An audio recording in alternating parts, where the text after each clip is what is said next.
KaraokeBooks. Uncle Tom's Cabin. Written by Harriet Beecher Stowe. Audiobook.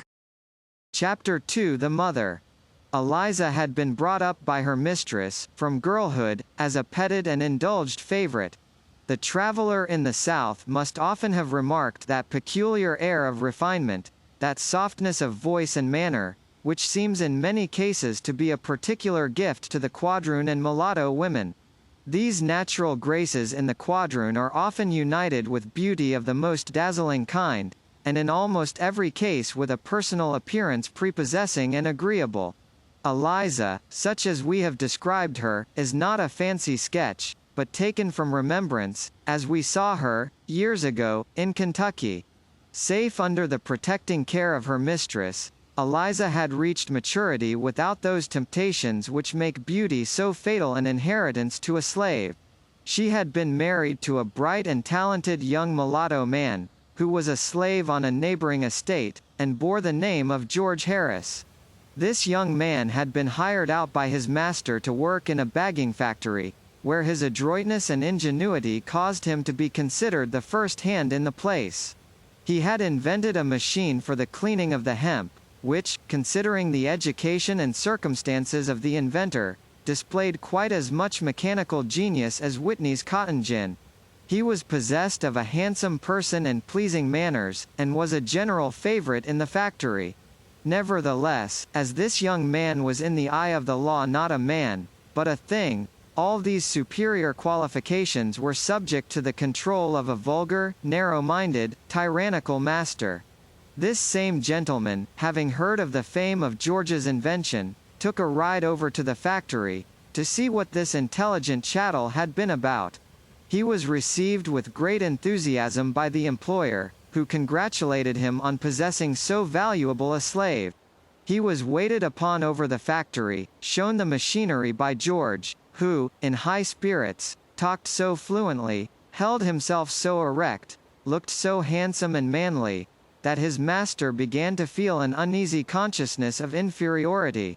What business had his slave to be marching round the country, inventing machines, and holding up his head among gentlemen? He'd soon put a stop to it. He'd take him back, and put him to hoeing and digging, and see if he'd step about so smart. Accordingly, the manufacturer and all hands concerned were astounded when he suddenly demanded George's wages, and announced his intention of taking him home. "But, Mr. Harris," remonstrated the manufacturer, "isn't this rather sudden? What if it is? Isn't the man mine? We would be willing, sir, to increase the rate of compensation. No object at all, sir. I don't need to hire any of my hands out, unless I've a mind to. But, sir, he seems peculiarly adapted to this business. Dare say he may be. Never was much adapted to anything that I set him about, I'll be bound. But only think of his inventing this machine," interposed one of the workmen, rather unluckily. "Oh yes. A machine for saving work, is it? He'd invent that, I'll be bound. Let a nigger alone for that, any time. They are all labor-saving machines themselves, every one of 'em. No, he shall tramp." George had stood like one transfixed, at hearing his doom thus suddenly pronounced by a power that he knew was irresistible.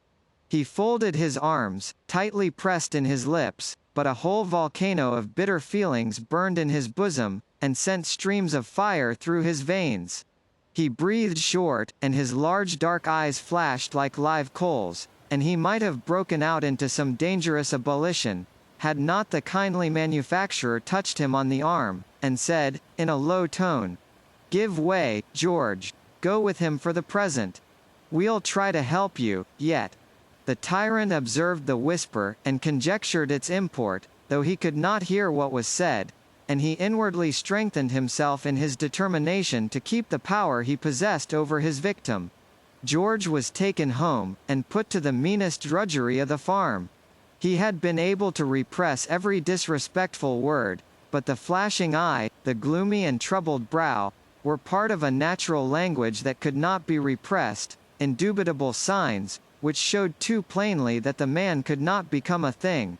It was during the happy period of his employment in the factory that George had seen and married his wife.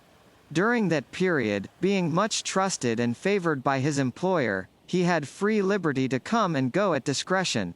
The marriage was highly approved of by Mrs. Shelby, who, with a little womanly complacency in matchmaking, felt pleased to unite her handsome favorite with one of her own class who seemed in every way suited to her, and so they were married in her mistress' great parlor, and her mistress herself adorned the bride's beautiful hair with orange blossoms, and threw over it the bridal veil, which certainly could scarce have rested on a fairer head, and there was no lack of white gloves, and cake and wine, of admiring guests to praise the bride's beauty, and her mistress' indulgence and liberality.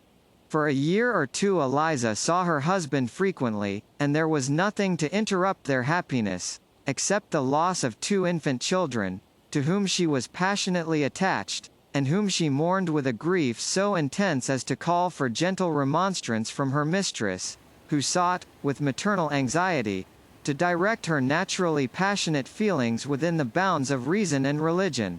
After the birth of little Harry, however, she had gradually become tranquilized and settled, and every bleeding tie and throbbing nerve, once more entwined with that little life, seemed to become sound and healthful, and Eliza was a happy woman up to the time that her husband was rudely torn from his kind employer, and brought under the iron sway of his legal owner.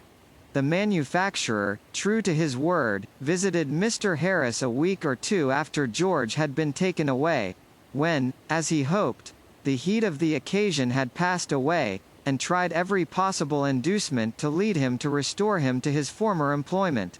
"You needn't trouble yourself to talk any longer," said he, doggedly. "I know my own business, sir. I did not presume to interfere with it, sir. I only thought that you might think it for your interest to let your man to us on the terms proposed. Oh, I understand the matter well enough. I saw your winking and whispering, the day I took him out of the factory, but you don't come it over me that way. It's a free country, sir. The man's mine, and I do what I please with him, that's it." And so fell George's last hope. Nothing before him but a life of toil and drudgery, rendered more bitter by every little smarting vexation and indignity which tyrannical ingenuity could devise. A very humane jurist once said, "The worst use you can put a man to is to hang him." No, there is another use that a man can be put to that is worse. Karaoke Books.